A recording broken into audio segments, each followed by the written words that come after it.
We're building tools that allow our trade partners to access and modify model data without ever touching Revit or any other BIM tool. We're starting a new mechanical fabrication project, and one of the first things we always need to do for these projects is converting from metric to imperial for pipe and duct sizes. That's because, at least here in Canada, design models are typically done in metric units, but when it comes to actually building these projects, all of these parts are built in imperial units.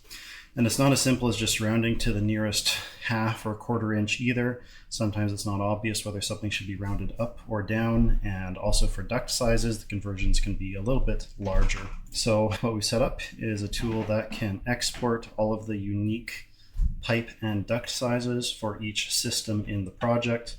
Or if I just click here, it's going to prompt me to save out an Excel file, where when I click on save, it's going to create this spreadsheet. If I open this up, it's going to show us all of the unique pipe sizes in this sheet for every system in the project. And if we go to duct sizes, it's also going to show all of these unique sizes. And there's another header for imperial sizes, so our trade partners can just enter in the correct imperial size equivalent for each of these metric sizes. Now we're looking at a filled out spreadsheet where we have all of these imperial size conversions in inches, both for pipes and for ducts. Back in Revit, we want to import these sizes back in. And as you can see, these are all metric rounded sizes. And in order to convert these, it's not as simple as just selecting a pipe or a duct and setting the diameter to a different size. And that's because Revit only allows you to select from a list of predetermined sizes.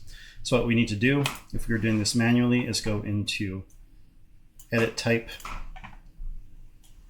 and go into our duct size settings. And this shows a list of all of the duct sizes available in the project.